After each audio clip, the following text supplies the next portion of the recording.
By the time you're 70, you've collected a lot of things: memories, wisdom, and more coffee mugs than any human could possibly use. But here's the twist. The most valuable things you'll ever let go of aren't sitting in your kitchen cabinets. They're the ones taking up space in your heart and mind. The older we get, the more we realize that peace doesn't come from having more. It comes from carrying less. Less worry, less guilt, less of that invisible weight we don't even notice until we set it down. I learned this from a 91-year-old friend named Louisa. She told me, "At my age, I travel light, not just in luggage, in life." And she wasn't talking about giving away her old clothes. She meant letting go of habits, fears, and expectations that no longer served her. So today, we're going to talk about 6 things worth letting go of after 70. Not to give something up, but to make room for more joy, more calm, and, yes, more peace of mind. And trust me, the last one on this list is the most surprising, because most of us don't even realize we're carrying it. The need to please everyone. "If everyone likes you, you're probably exhausted," said Margaret, 88, with a knowing smile. When we're younger, we bend over backwards to be agreeable, saying yes when we want to say no, smiling through events we'd rather skip, biting our tongue to keep the peace. And while kindness is a gift, people-pleasing is more like a loan, one that costs you interest. Psychologists call it approval addiction. It's the belief that our worth depends on how happy we can keep everyone else.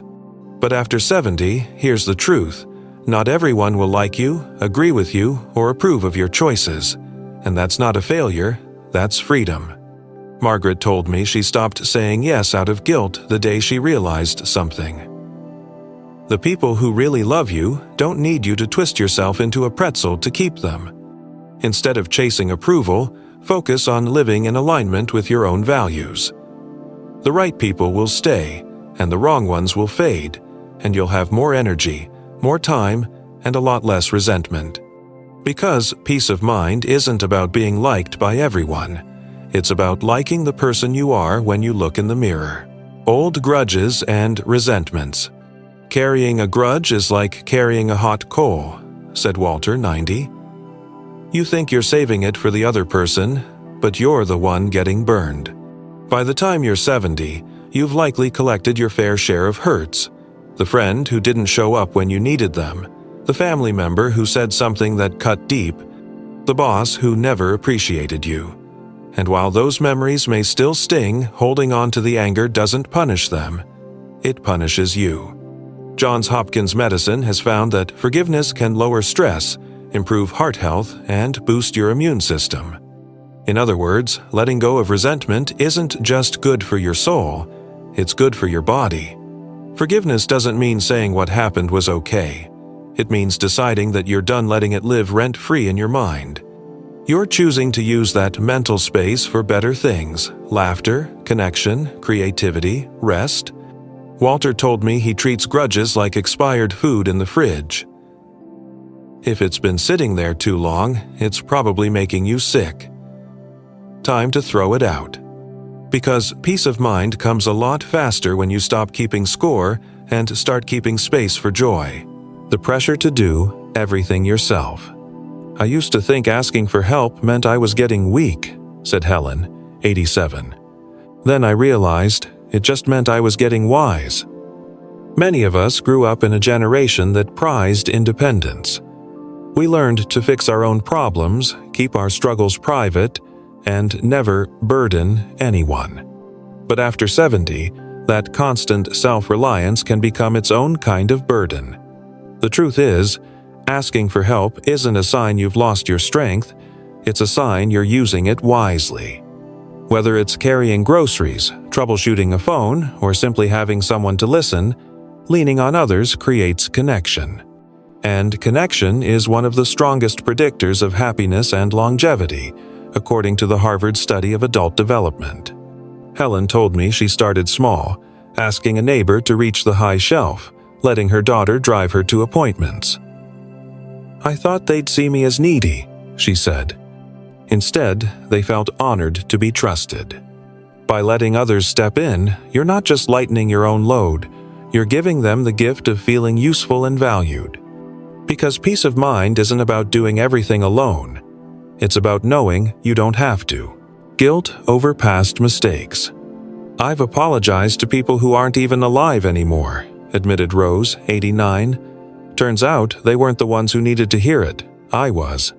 By the time you reach 70, you've lived enough life to have made your share of mistakes, choices you'd undo if you could, words you wish you could take back.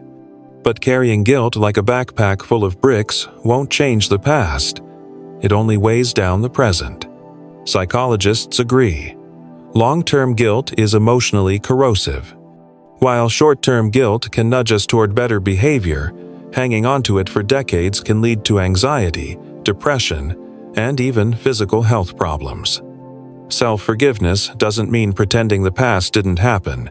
It means acknowledging it, learning from it, and choosing not to live there anymore. Rose's method is simple. She writes a letter to herself, describing the mistake, the lesson it taught her, and the permission to let it go. Then she tears it up and throws it away. If it's in the trash, it's not in my head, she says. Because peace of mind isn't about erasing your past, it's about making sure it doesn't steal your future. The fear of slowing down. I used to walk fast just to prove I still could, laughed Jim, 85. Then I realized I was rushing past the good stuff. For many of us, slowing down feels like giving up, like admitting that age is winning. But the truth is, speed isn't the only measure of vitality. In fact, embracing a gentler pace can improve both your mental and physical well-being. Studies from the National Institute on Aging show that moderate, steady activity is more sustainable and often safer than pushing to maintain a younger person's pace. Slowing down gives your body time to recover, your mind time to process, and your senses a chance to actually enjoy the moment. Jim told me he used to hurry through his morning walks, tracking his time on a smartwatch. Now, he stops to chat with neighbors, admire gardens, and listen to birds. My doctor says my heart's healthier, and I feel like I'm actually living instead of just moving. Letting go of the fear of slowing down isn't about surrender. It's about recognizing that you've earned the right to set your own rhythm, one that brings more joy than strain. Because peace of mind often arrives at walking speed. Clutter that owns more of you than you own of it. I thought I owned my stuff, said Linda, 86. Then I realized my stuff owned me.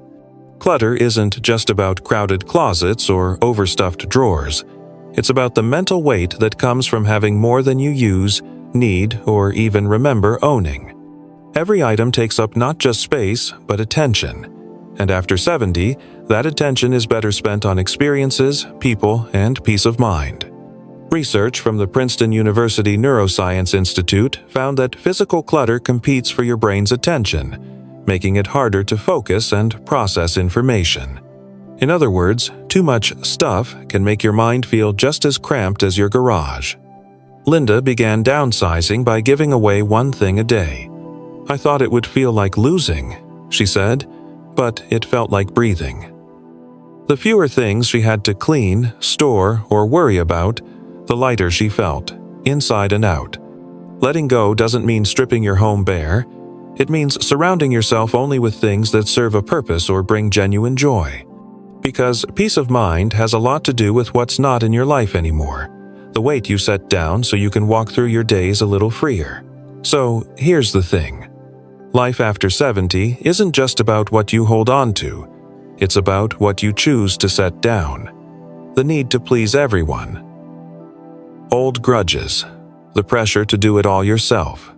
Guilt over the past. The fear of slowing down. Clutter that weighs you down more than you realize. Every time you let go of one of these, you're not losing something, you're gaining space. Space for laughter, rest, connection, and the kind of quiet joy that can't be measured but can be deeply felt. Louisa, my 91-year-old friend, said it best. Peace of mind isn't something you chase. It's what's left when you stop chasing everything else.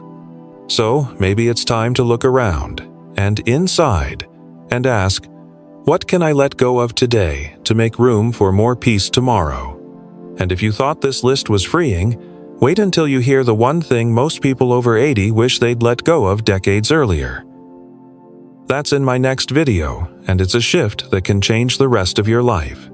Because peace of mind isn't a luxury at this stage of life, it's the reward you've earned.